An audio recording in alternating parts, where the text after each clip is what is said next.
കുട്ടിക്കാലത്തും ഇന്നും ആഘോഷങ്ങൾക്ക് കളർ നൽകുന്ന ഒരാളുണ്ട്. ബലൂൺ. ഒരു ചെറിയ റബ്ബർ സഞ്ചി, കുറച്ച് കാറ്റ്. പക്ഷേ ഇതിന് പിറകിൽ രസകരമായ ഒരു ചരിത്രമുണ്ട്. ഇന്നത്തെ വീഡിയോയിൽ ആകാശത്തേക്ക് പറന്നുയരുന്ന ഈ കളിപ്പാട്ടത്തിന്റെ കഥ നമുക്കൊന്ന് നോക്കിയാലോ? ഈ ചാനൽ നിങ്ങൾ ആദ്യമായാണ് കാണുന്നതെങ്കിൽ ചാനൽ സബ്സ്ക്രൈബ് ചെയ്യൂ.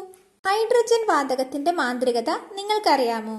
ബലൂൺ ഉണ്ടാക്കിയത് ഒരു കുട്ടിക്കളി മാത്രമായിരുന്നില്ല, മറിച്ച് ഒരു ശാസ്ത്ര പരീക്ഷണമായിരുന്നു. വർഷം 1824, ലണ്ടനിലെ റോയൽ ഇൻസ്റ്റിറ്റ്യൂട്ട്. അവിടെ മൈക്കൽ ഫാരഡെ എന്നൊരു ഇംഗ്ലീഷ് ശാസ്ത്രജ്ഞൻ ഉണ്ടായിരുന്നു. ഇദ്ദേഹം അക്കാലത്ത് ഹൈഡ്രജൻ വാതകത്തിന്റെ രഹസ്യങ്ങൾ തേടുകയായിരുന്നു. ഫാരഡെ ഹൈഡ്രജൻ നിറയ്ക്കാൻ വേണ്ടി റബ്ബർ ഷീറ്റുകൾ എടുത്ത് അരികുകൾ ചേർത്ത് ഒട്ടിച്ചു. അപ്പോൾ സംഭവിച്ചതെന്തെന്നോ, ആ റബ്ബർ സഞ്ചി വായുവിൽ ഉയർന്നു പറന്നു. അങ്ങനെ ലോകത്തിലെ ആദ്യത്തെ റബ്ബർ ബലൂൺ യാദൃച്ഛികമായി പിറന്നു.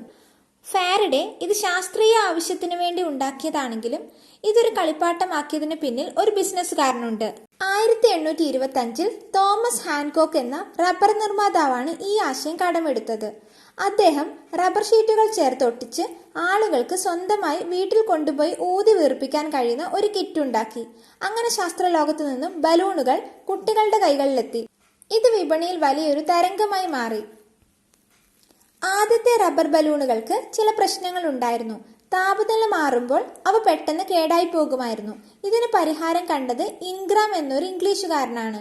അന്തരീക്ഷ താപനിലയിൽ ഉണ്ടാക്കുന്ന വ്യത്യാസങ്ങൾ ബാധിക്കാത്ത രീതിയിൽ ഇന്നത്തെ രൂപത്തിലുള്ള ബലൂൺ അദ്ദേഹം രൂപപ്പെടുത്തി.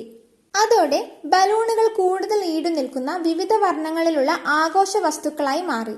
അപ്പോൾ കണ്ടില്ലേ, ഒരു ആഘോഷത്തിന് സന്തോഷം നൽകുന്ന ഒരു ചെറിയ ബലൂണിന് പിന്നിൽ പോലും വലിയൊരു ചരിത്രമുണ്ടെന്ന്. അടുത്ത തവണ നിങ്ങൾ ഒരു ബലൂൺ കാണുമ്പോൾ ഈ കഥ ഓർക്കുക. ഈ വീഡിയോ ഇഷ്ടമായാൽ ലൈക്ക് ചെയ്യുക, നിങ്ങളുടെ കൂട്ടുകാർക്ക് ഷെയർ ചെയ്യുക. ഇതുപോലുള്ള രസകരമായ വിവരണങ്ങൾക്കായി ഈ ചാനൽ സബ്സ്ക്രൈബ് ചെയ്യൂ.